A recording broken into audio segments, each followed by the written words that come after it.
Hello everyone, welcome back to my YouTube channel Legal World. Myself Dr. Seema Goyal. As in the series of Transfer of Property Act, I have discussed various important concepts relating to the transfer of property. In the previous video, I have discussed the transfer in favor of unborn person. मैंने unborn person एक ऐसे बच्चे जो जिसने अभी जन्म ले लिया उसके संबंध में ट्रांसफ़र से संबंधित कुछ प्रोविज़न मैंने आपको डिस्कस किए थे।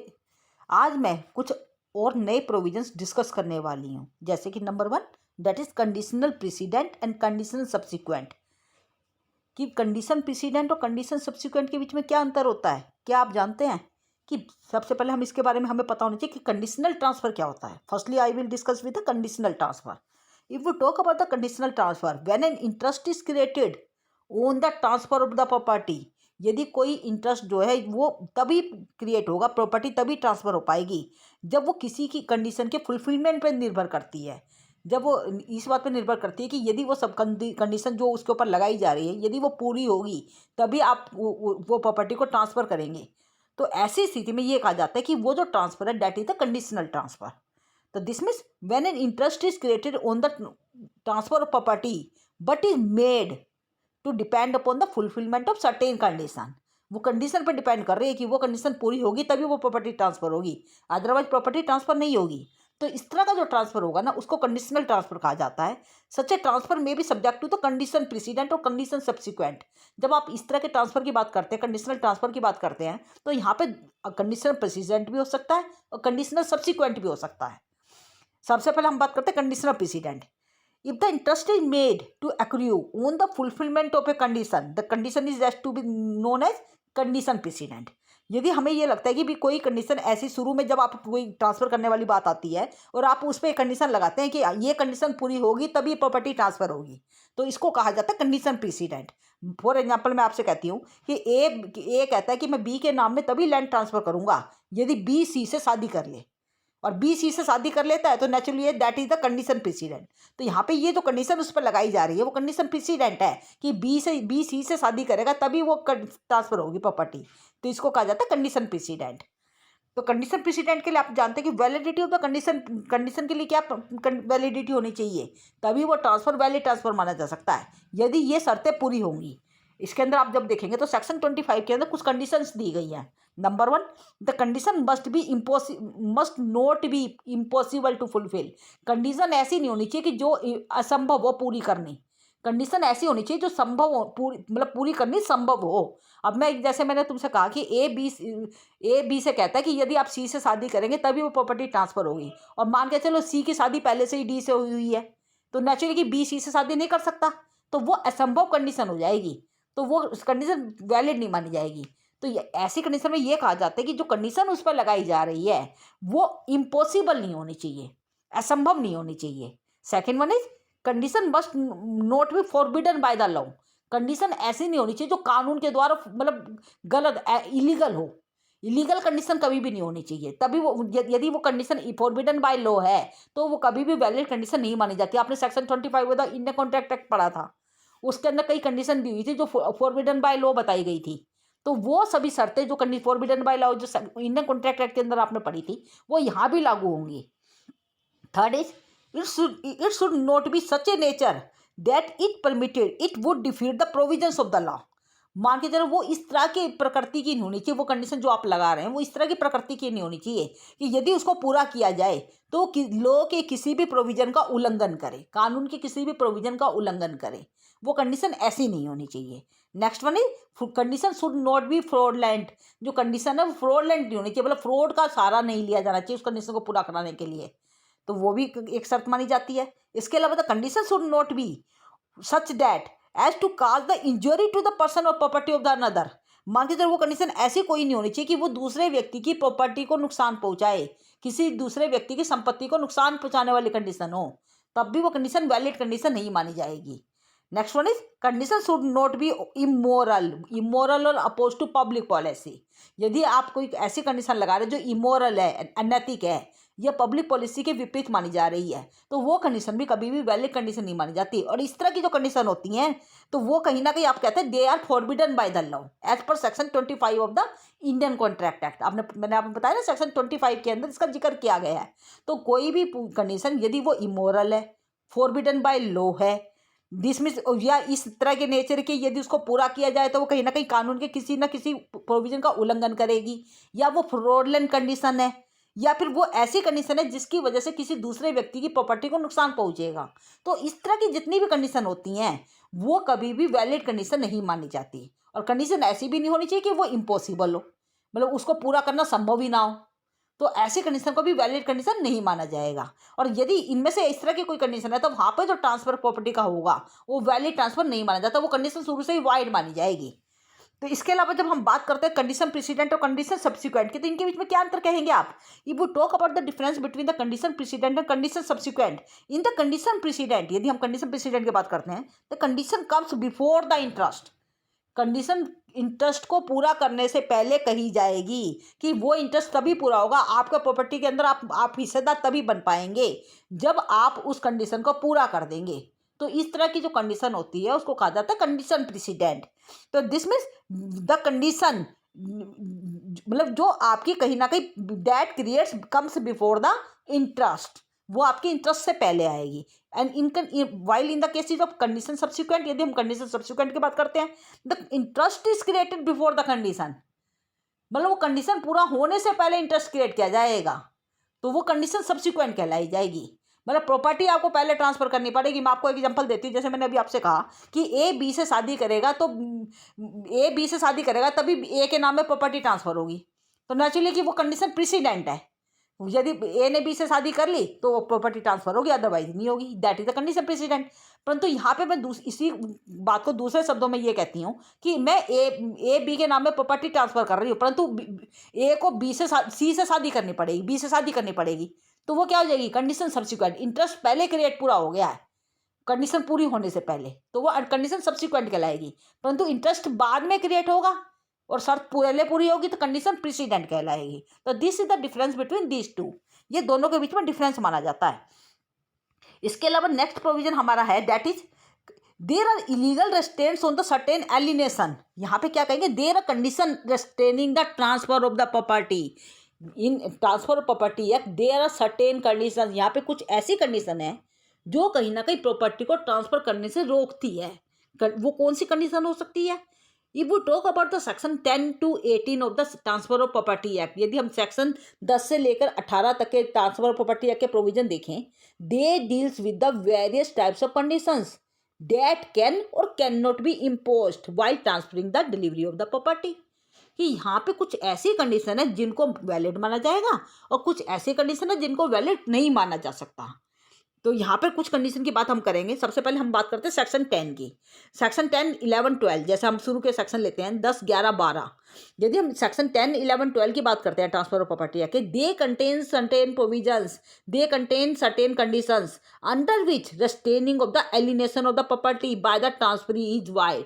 यदि 10, 11, 12 में जो भी कंडीशन दी गई है, यदि उन कंडीशन को प्रॉपर्टी को ट्रांसफर करने के दौरान यदि उन कंडीशन को इम्पोज किया जाता है तो वो जो कंडीशन होगी दे विल बी वाइड, वो वाइड मानी जाएगी, वो कंडीशन वैलिड नहीं मानी जाएगी।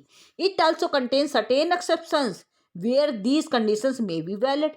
और यहाँ पे कुछ एक्सेप्शन भी आपको देखने को मिलेगी, कुछ अपवाद भी देखने को मिलेंगे जहाँ पे इन कंडीशन को वैलिड माना जा सकता है। तो सबसे पहले हम बात करते हैं कौन सी कंडीशन वैलिड नहीं है, कौन सी कंडीशन आप ट्रांसफर करते समय इम्पोज नहीं कर सकते। इसी के संबंध में सबसे पहला सेक्शन आपका आता है section 10।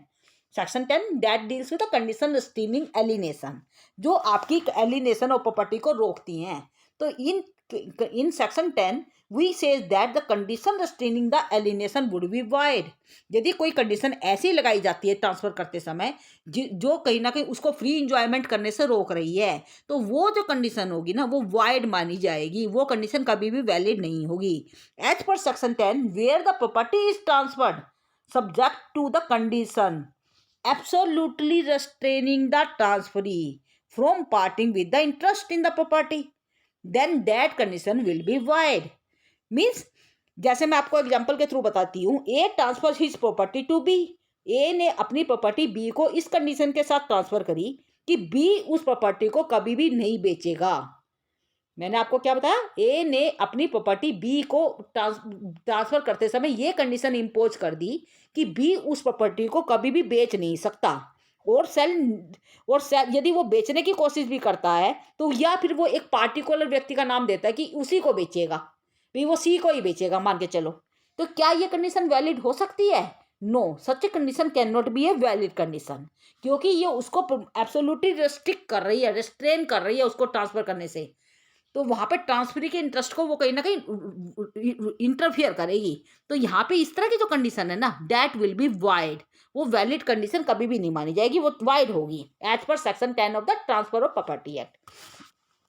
It is based on the ground of jurisprudence. मतलब यहाँ पे यदि आप देखते हैं कि यहाँ पे एक मैगजीम होती है जूरिस्प्रूडेंस के अंदर, रूल होता है जिसको हम कहते हैं एलिनेसियो रिया प्रे फिरेटर जूरी एक्रीस। मतलब यहाँ पे एक मैगजीम है जिसका मतलब ये होता है कि टू से alienation in favoured by the law rather than accumulation, कि जो एलिनेशन होता है ना वो कहीं ना कहीं कानून के फेवर में होना चाहिए, ना कि अकमुलेशन के फेवर में। तो ये एक ना लिटिल मैगजीम बनाई हुई है जो आपको जूरिस्प्रूडेंस के अंदर आपको देखने को मिलती है। मैंने आपको मैगजीम का नाम बताया, एलिनेसियो रिया प्रे फेरेटर जूरी एक्रीसेंडी। तो दिस इज द मैगजीम जिसका मतलब मैंने आपको बताया alienation in favour by the law rather than the accumulation. It is general rule of economic principle that there should be free circulation and disposition of the property. ये कहा जाता है कि जो प्रॉपर्टी का जो सर्कुलेशन होता है या जो डिस्पोजिशन होता है वो पूरी तरह से फ्रीली होना चाहिए, उसके अंदर कोई मतलब रुकावट नहीं होनी चाहिए। यदि वो रुकावट होती है ना तो वो सही नहीं मानी जाती। तो this section clears that only the condition restraining the alienation. यदि कोई कंडीशन आप किसी को प्रॉपर्टी को ट्रांसफर करते हुए ऐसी कंडीशन लगाते हैं यदि वो उसको रेस्ट्रिक्ट करता है, रेस्ट्रेन करता है एलिनेशन करने से, मतलब वो उस प्रॉपर्टी को आगे बेचने से रोकता है या किसी को देने से रोकता है, तो इस तरह की जो कंडीशन होगी ना that will be wide and not the transfer wide. ये ध्यान रखकर चलना, ट्रांसफर तो वैलिड होगा जो ट्रांसफर आपने किया है, परंतु जो कंडीशन आपने इम्पोज की थी वो वाइड होगी, वो कंडीशन वैलिड कंडीशन नहीं मानी जाएगी। ये आपको समझ में आ गया। इसी के संबंध में मैं आपको एक केस के थ्रू बताती हूँ। हमारे सामने एक केस है रोस्सर वर्सेस रोस्सर का नाम, केस का नाम था रोस्सर ROSSER, रोस्सर वर्सेस रोस्सर के नाम से एक केस है 1884 का, जिसके अंदर ये कहा था, मैं आपको उसके केस के बारे में बता देती हूँ। A person made a gift to of house to B. A नाम का एक व्यक्ति है, उसने अपने हाउस को बी को गिफ्ट कर दिया, और उसने बी को गिफ्ट करते समय ये कंडीशन लगाई कि जब तक मतलब क्या बोलता है, if the B sold during the life time of a wife. B को ये कंडीशन लगाई गई बी को गिफ्ट देते समय उसके मकान को, कि बी यदि अपने मतलब उसको मकान को यदि ए की वाइफ के रहते हुए यदि वो बेचता है तो ऐसी स्थिति में उसको उसकी जो वाइफ है उसी मकान को 15,000 रुपये में लेने के लिए उसको देना पड़ेगा उसकी वाइफ को, ए की वाइफ को, जबकि उस मकान की कीमत है लाख रुपए मान के चलो।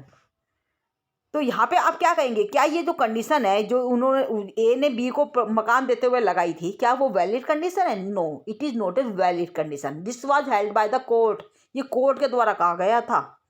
तो मैंने आपको बताया रोस्टर वर्सेस रोस्टर का जो वाद मैंने आपको बताया है, इस केस के अंदर मैंने आपको ये बताया कि ए ने अपनी प्रॉपर्टी बी को गिफ्ट करी थी और इस कंडीशन के साथ गिफ्ट करी थी कि बी यदि उस प्रॉपर्टी को कहीं बेचता है ए की वाइफ के रहते हुए, ए की पत्नी के जीवित रहते हुए, तो ऐसी स्थिति में बी को वो घर जो उसको गिफ्ट किया गया है उसकी वाइफ को 15,000 रुपये में देना पड़ेगा, जबकि उस मकान की कीमत 1,00,000 रुपये से ऊपर की है।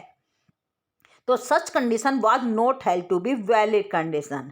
इस तरह की जो कंडीशन थी वो वैलिड कंडीशन नहीं मानी गई थी। कोर्ट ने कहा कि ये जो कंडीशन इम्पोज की गई है ए के द्वारा बी को गिफ्ट करते हुए वो बिल्कुल वाइड कंडीशन है, जबकि जो ट्रांसफर किया गया था वो वैलिड ट्रांसफर था। तो ये आपको केस से समझ में आ गया होगा। तो this means condition restraining the transfer और alienation of the property is always wide.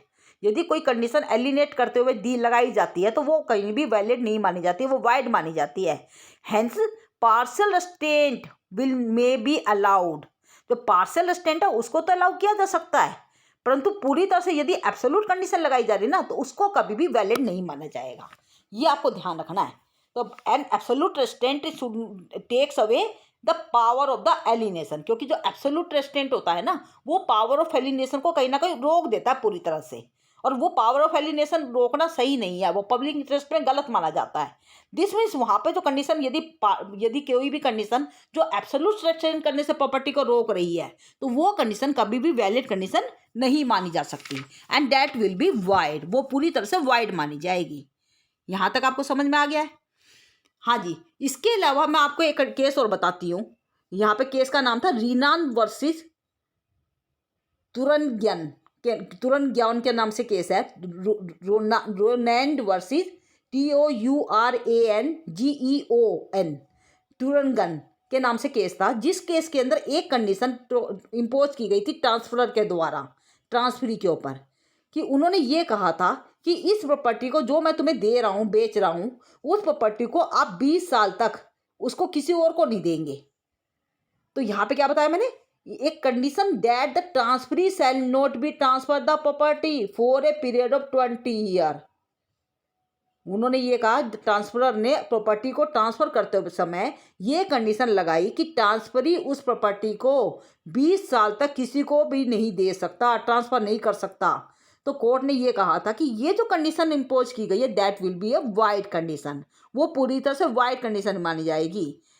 तो दिस मीन्स इस तरह की जो कंडीशन है जो पूरी तरह से उसको रेस्ट्रेंट करती है तो वो वाइड है, परंतु यहीं पे मैं आपसे ये कहती कि उसने ये कंडीशन इम्पोज की होती कि वो उस प्रॉपर्टी को 3 साल तक ट्रांसफर नहीं कर सकता, तो वो आपकी एक तरह से मतलब कंडीशन वाइड ना मानी जाकर वो आपकी वैलिड कंडीशन मानी जाती, because there was a partial restraint, वो पार्शियल रेस्ट्रेंट में आ जाती और वो वैलिड कंडीशन मानी जा सकती थी।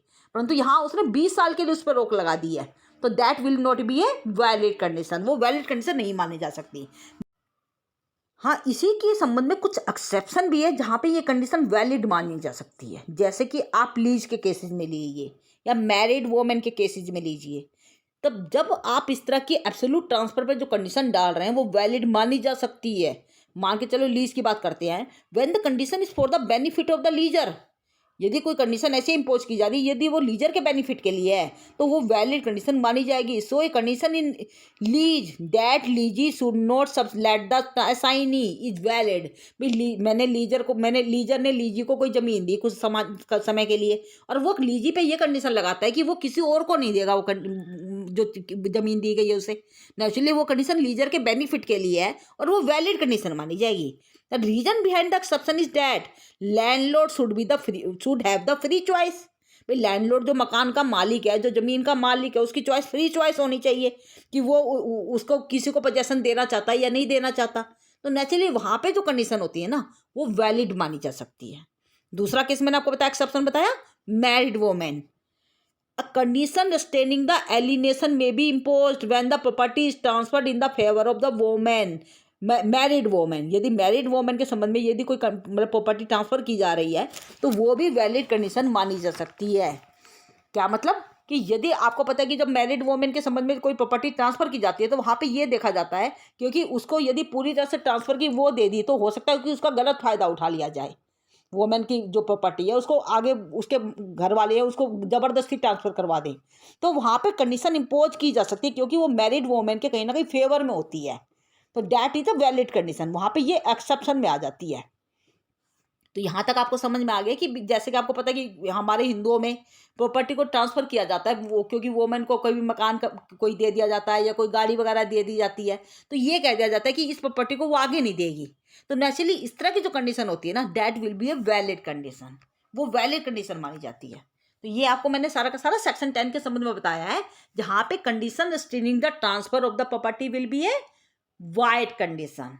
यदि कंडीशन आप किसी प्रॉपर्टी को ट्रांसफर करते समय कोई ऐसी प्रॉपर्टी लगा रहे that restricts him to transfer the property absolutely, यदि उसको वो पूरी तरह से रोक रही है प्रॉपर्टी को ट्रांसफर करने से तो इस तरह की जो कंडीशन है वो पूरी तरह से वाइड मानी जाती है। But in certain cases it can be valid, जैसे मैंने आपको बताया लीज के केस में या मैरिड वोमेन के केस में इस तरह की जो कंडीशन है वो वैलिड कंडीशन मानी जा सकती है। Next is section 11। यदि हम सेक्शन 11 की बात करते हैं that deals with restriction on the free enjoyment of the property। Means यदि आप कोई प्रॉपर्टी के फ्री इंजॉयमेंट पे रोक लगा रहे हैं तो इस तरह की जो कंडीशन है वो भी वाइड मानी जाती है। Section 11 provides that any condition restraining the enjoyment of the property which is transferred absolutely, ध्यान रखे चलना, यदि प्रॉपर्टी को एब्सोल्युटली ट्रांसफर किया गया, पूरी तरह से ट्रांसफर किया गया है और आपके फ्री इंजॉयमेंट पे आप उसकी प्रॉपर्टी के ट्रांसफर पे रोक लगा रहे हैं, इंजॉयमेंट पे रोक लगा रहे हैं, तो वो जो कंडीशन है वो पूरी तरह से वाइड मानी जाएगी। When the property is transferred absolutely it must be transferred with all its legal rights. आपको पता है कि जब भी कोई प्रॉपर्टी किसी को ट्रांसफर की जाती है, चाहे वो बेची जाती है या गिफ्ट करी जाती है, तो वहां पे आपको पता है कि उस प्रॉपर्टी से संबंधित जितने भी अधिकार होते हैं ना वो ट्रांसफरी के पास चले जाते हैं। तो ऐसी स्थिति में यदि मैं ट्रांसफर करते समय कोई कंडीशन लगाती हूँ ट्रांसफरी के ऊपर कि भी वो प्रॉपर्टी को आगे बेचेगा नहीं या फिर वो सी को नहीं देगा, मतलब कहने का मतलब ये, या किसी को किराए पे नहीं देगा, नेचुरली वो कंडीशन वो पूरी तरह से वाइड मानी जाएगी।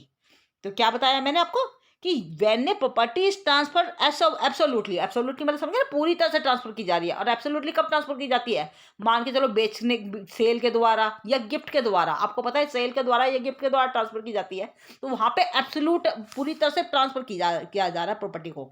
तो in that case all the rights relating to that property are also transferred, जितने भी प्रॉपर्टी से संबंधित अधिकार होते हैं वो भी ट्रांसफर हो जाते हैं। And all its legal incidents भी ट्रांसफर हो जाएंगे, उससे संबंधित जितने भी लीगल इंसिडेंट्स हैं they are also transfer with the property. And the transferee of the property who takes absolute interest, जो ट्रांसफरी है जिसके संबंध में प्रॉपर्टी को ट्रांसफर किया गया है, जो उसके अंदर वो प्रॉपर्टी के अंदर एब्सोल्यूट इंटरेस्ट होना चाहिए, उसके फ्री इंजॉयमेंट में कोई रोक नहीं लगाई जानी चाहिए।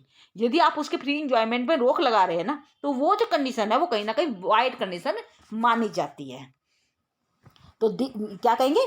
Following condition are the void according to section 11। कौन कौन सी कंडीशन वाइड हो सकती है? Number 1, A makes an absolute interest, A makes an absolute gift of the house to B, A अपने हाउस को, अपने घर को बी को गिफ्ट कर देता है पूरी तरह से, और वो गिफ्ट करते हुए ये कंडीशन लगाता है कि gift will be forfeited if B does not decide in it.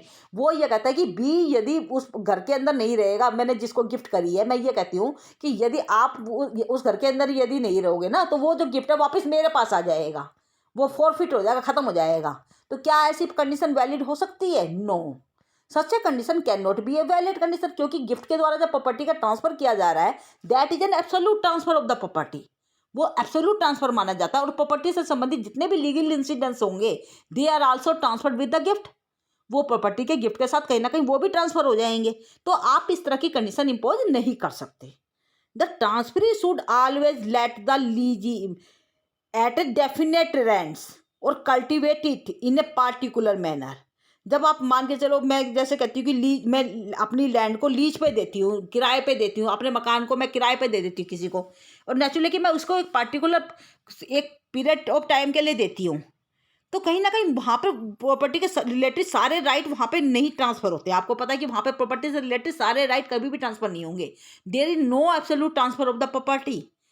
तो transferee should always let the lessee at a definite rent, भाई सीधी बात है कि वो उसको एक डेफिनेट रेंट देना होगा और उसके बदले में उस मकान के में रहेगा, उसके अंदर कोई चेंज नहीं कर सकता। तो वहाँ पे वो कंडीशन हो सकती है। तो आपको ये समझ में आ गया। तो यदि हम बात करें सेक्शन 10 और 11 की, जैसे मैंने अभी आपको बताया सेक्शन 10 और सेक्शन 11, क्या आपको इन दोनों के बीच में अंतर समझ में आया? यदि हम सेक्शन 10 और 11 की बात करते हैं, there are difference between this two. क्या डिफरेंस है सेक्शन 10 और 11 के बीच में? If you talk about the section 10, restriction is directly against the transfer of the interest. वहां पे जो रेस्ट्रिक्शन लगाई जा रही थी वो ट्रांसफर ऑफ द इंटरेस्ट के ऊपर लगाई जा रही थी, कहीं ना कहीं इंटरेस्ट को ट्रांसफर करते समय लगाई जा रही थी। जबकि हम सेक्शन 11 की बात करते हैं, the restriction is directly against the free enjoyment. वहां पे free enjoyment of the property के ऊपर लगाई जा रही है। तो आपको ये दोनों में डिफरेंस है कि सेक्शन 10 के अंदर तो इंटरेस्ट को ट्रांसफर करने के संबंध में कंडीशन लगाई जा रही थी, और जबकि सेक्शन 11 में प्रॉपर्टी के फ्री इंजॉयमेंट के संबंध में कंडीशन लगाई जाती है। If we talk about the section 10, that is applicable to all the transfers, चाहे वो लिमिटेड ट्रांसफर हो या एब्सोल्यूट ट्रांसफर हो। सेक्शन 10 सभी तरह के ट्रांसफर पे अप्लाई होगा। जबकि हम सेक्शन 11 की बात करते हैं, it will not apply unless the transfer is absolute. Section 11 तब तक अप्लाई नहीं हो पाएगा जब तक कि एब्सोल्यूट ट्रांसफर ना हो। प्रॉपर्टी का एब्सोल्यूट ट्रांसफर होना जरूरी है सेक्शन 11 को अप्लाई करने के लिए। भाई आपको मैंने अभी क्या कहा कि फ्री इंजॉयमेंट का मतलब क्या है कि फ्री इंजॉयमेंट आप तभी ले पाएंगे जब आपको प्रॉपर्टी एब्सोल्युटली ट्रांसफर की जा रही है। यदि आपको बेची जा रही है या गिफ्ट की जा रही है, नेचुरली वहाँ पे एब्सोल्यूट ट्रांसफर होगा और वहाँ पे आपकी प्रॉपर्टी पे पूरा इंजॉयमेंट होना चाहिए। आप उसको अपनी मर्जी से पूरी तरह से यूज कर सकते हैं। वहाँ पे प्रॉपर्टी से संबंधित जितने भी लीगल इंसिडेंट्स होते हैं वो भी ट्रांसफर हो जाएंगे। परंतु यदि आप एब्सोल्यूट ट्रांसफर नहीं करें, जैसे मैंने आपको रेंट के संबंध में कहा या लीज के ऊपर दिया जाता है प्रॉपर्टी को, तो वहाँ पे प्रॉपर्टी का एब्सोल्यूट ट्रांसफर कभी भी नहीं होता, क्योंकि आपने किसी को किराए पे दिया अपना मकान। नेचुरली तो आप वहाँ पे किराए पे जब आप मकान देते हो तो आप ये चाहेंगे कि मकान के अंदर कोई चेंजिंग ना की जाए। वो मकान मतलब जो मकान मालिक है वो यही चाहेगा कि मकान के अंदर किराएदार रहे, परंतु वो उनके हिसाब से रहे। वहाँ पे फ्री इन्वायरमेंट का कोई अधिकार ज़्यादातर नहीं दिया जाता। तो वहाँ पे कंडीशन इम्पोज की जा सकती है कि आप उसके अंदर कंस्ट्रक्शन नहीं करेंगे। तो कहने का मतलब ये है कि इस तरह की जो कंडीशन है वहाँ पे इम्पोज की जा सकती है। तो जिसमें सेक्शन 11 तभी अप्लाई होगा जब एब्सोल्यूट ट्रांसफर होगा। यदि वहाँ पे एब्सोल्यूट ट्रांसफर नहीं हो रहा तो वहाँ पे कंडीशन इम्पोज की जा सकती है। तो यहाँ पे जैसे मैंने आपको बताया सेक्शन 10 की बात मैंने आपको करी कि सेक्शन 10 के अंदर प्रॉपर्टी को ट्रांसफर करते समय वहाँ पे उसके अंदर कंडीशन लगाई गई थी कि जैसे मैंने कहा था कि ए बी को प्रॉपर्टी जब ट्रांसफर कर रहा है तो वो ये कह रहा है कि आप प्रॉपर्टी को बी को ये कहता है कि आप सी को ट्रांसफर नहीं करेंगे या आप उस प्रॉपर्टी को 20 साल तक नहीं बेचेंगे। मतलब कहने का मतलब है कि वहाँ पे एब्सोल्यूट ट्रांसफर के ऊपर मतलब ट्रांसफर करते समय एक एब्सोल्यूट कंडीशन लगाई जा रही थी, परंतु सेक्शन 11 के अंदर फ्री इंजॉयमेंट पे कंडीशन लगाई जा रही है कि आप ए ने बी को गिफ्ट दिया मकान और ये लगा दिया कि भी हाँ जी बी जो है वो मकान को आगे किसी और को गिफ्ट नहीं करेगा यदि ए जब तक जिंदा है। तो वहाँ पे फ्री इंजॉयमेंट पे रोक लगाई जा रही है। This is the difference between section 10 and section 11। ये सेक्शन 10 और सेक्शन 11 में डिफरेंस है। इफ वो टॉक्स अबाउट द सेक्शन 11, जो सेक्शन 11 में मैंने आपको बताया फ्री इंजॉयमेंट पे रोक लगाने वाला जो सेक्शन बताया है, इसके संबंध में आपको एक्सेप्शन समझ में आ गई होगी कि transferor may impose the condition standing the enjoyment of the property if such conditions are for the benefit of the transferor's adjoining land. यदि कोई ऐसी, मैं आपको बता देती हूँ सेक्शन 11 के अंदर जो फ्री इंजॉयमेंट की मैंने बात करी प्रॉपर्टी को ट्रांसफर करते समय, वहाँ पे कुछ कंडीशन इम्पोज की जा सकती है। इसके संबंध में कई आपको एक्सेप्शन देखने को मिलती है, कई अपवाद देखने को मिलते हैं। यदि वहाँ पे जो कंडीशन लगाई जा रही है फ्री इंजॉयमेंट के संबंध में, वो कहीं ना कहीं ट्रांसफरर्स के संबंध में, जो ट्रांसफर जो एडजॉइनिंग लैंड के साथ में जो ट्रांसफरर्स हैं, यदि उनके साथ उनके बेनिफिट के लिए कंडीशन लगाई जा रही है, उनके फायदे के लिए कंडीशन लगाई जा रही है। मान के चलो एक ही फ्लैट के अंदर, एक ही कॉलोनी के अंदर 4 या 5 फ्लैट है, उनका एक कॉमन रास्ता है और वहाँ पे जो है वो अपने उनमें से एक फ्लैट को बेचता है किसी को, तो नेचुरली है कि वहाँ पे जो रास्ता है वो क्योंकि कॉमन है तो उसके फ्री इंजॉयमेंट पे रोक आप लगा सकते हैं ना कि वहाँ पे वो रास्ता आने जाने के लिए यूज किया जाएगा, आप उस रास्ते को नहीं बेचेंगे। भी मान के चलो भी जिसको वो प्रॉपर्टी ट्रांसफर की जा रही है, बी को ट्रांसफर की जा रही है, तो बी उस मकान फ्लैट को तो बेच सकता है आने वाले समय में, परंतु उस रास्ते के ऊपर तो उसका केवल आने जाने का ही तो अधिकार है, वो उसको नहीं बेच सकता। तो दिस मीन्स वहाँ पे फ्री इन्वायरमेंट पे उस कंडीशन में रोक लगाई जा सकती है यदि एडजॉइनिंग लैंड के साथ में लगे हुए, यदि वो प्रॉपर्टी के साथ में कोई और फ्लैट्स लग रहे हैं और वहाँ पे उसके फायदे के लिए वो कंडीशन लगाई जा रही है। तो इसके लिए संबंध में मैं आपको इलस्ट्रेशन बता देती हूँ। A owes the property to X and Y. मान के चलो ए के पास 2 प्रॉपर्टी है, एक्स और वाई की, ए एक्स और वाई 2 नाम की, और एक्स और वाई जो है दोनों जो प्रॉपर्टी है वहाँ पे उनकी एक एडजॉइनिंग मतलब वो बिल्डिंग एक ही बिल्डिंग के अंदर बने हुए हैं, तो वहाँ पे उनके फ्री इंजॉयमेंट के ऊपर रोक लगाई जा सकती है कि वहाँ पर मान के चलो ए ने फ्लैट को ऊपर कर ज़्यादा ऊपर कर दिया, तो बी का जो रास्ता है, बी का जो फ्लैट है उसका रास्ता जो है उसके अंदर धूप या हवा आनी बंद हो जाएगी, तो उसके ऊपर उसको रोक लगाई जा सकती है कि आप इस फ्लैट को इससे ऊपर मतलब ऊपर कंस्ट्रक्शन नहीं करेंगे। तो आप कहने का मतलब ये है कि यदि इस तरह की कोई कंडीशन आती है जो कहीं ना कहीं एडजॉइनिंग लैंड वाले व्यक्ति के ऊपर कहीं ना कहीं उसके बेनिफिट के लिए लगाई जा रही है, तो वो कंडीशन इम्पोज की जा सकती है। हाँ जी, इसके बाद अब हम बात करते हैं सेक्शन 12 की। ये वो talk about the section 12 condition making interest determinable और इंसॉल्वेंसी और अटेम्प्टेड एलिनेशन। मीन्स यदि कंडीशन आप कोई इस तरह की कंडीशन लगा रहे हैं, condition section 12 says that a transferee who has some interest in the property is adjudicated insolvent, his interest in the property is not lost on that account. मान के चलो ए ने बी को कोई मकान बेचा और ये कहकर बेचा कि यदि भविष्य में यदि आप कहीं ना कहीं इंसॉल्वेंट घोषित कर दिए जाते हैं तो आप जो आपके जो मकान के अंदर जो मैंने जो ट्रांसफ़र किया है ना वो ख़त्म हो जाएगा। आप इस तरह की कंडीशन नहीं लगा सकते। मतलब क्या बताया मैंने, सेक्शन 12 ये कहता है कि एक transferor who has some interest, एक ट्रांसफरी जिसका उस प्रॉपर्टी के अंदर इंटरेस्ट है, यदि वो इंसॉल्वेंट घोषित हो जाता है तो interest in the property is not lost. जो प्रॉपर्टी का अंदर जो इंटरेस्ट है वो कभी भी खत्म नहीं होगा इस अकाउंट पे कि वो इंसॉल्वेंट घोषित हो गया है। Any condition such state that upon insolvency his interest, यदि कोई भी कंडीशन इस तरह की कंडीशन लगाई जाती है कि इंसॉल्वेंसी होने के बाद वो इंटरेस्ट खत्म हो जाएगा, इस तरह की जो कंडीशन है वो कभी भी वैलिड कंडीशन नहीं मानी जाएगी। And it would end interest would revert back to the transfer is void. यदि वो कहता है भी इस तरह का जो इंटरेस्ट जो मैंने आपको प्रॉपर्टी दी है वो जो ट्रांसफर के पास वापिस आ जाएगी, वो कंडीशन जो है वो वाइड मानी जाएगी। तो ये आपको ये मैंने 3 कंडीशन बताई है, सेक्शन 10, 11, 12, जो कहीं ना कहीं कंडीशन को रेस्ट्रेन मतलब प्रॉपर्टी की एलिनेशन को रेस्ट्रेन कर रहे थे। तो और वहाँ पे जो कंडीशन इम्पोज की जा रही है वो पूरी तरह से वाइड मानी जा रही है। सेक्शन 10 के अंदर मैंने आपको एब्सोल्यूट रिस्ट्रिक्शन की बात करी थी कि एब्सोल्यूट जब रिस्ट्रिक्शन आप प्रॉपर्टी को ट्रांसफर कर रहे हैं तो वहाँ पे condition restraining the date transfer will be void. Section 11 के अंदर मैंने आपको उसके इंजॉयमेंट से संबंधित कंडीशन की बात करी थी कि जब आप प्रॉपर्टी को ट्रांसफर करते थे तो यहाँ पे कोई भी कंडीशन जो है that restrains on the free enjoyment of the property will be wide.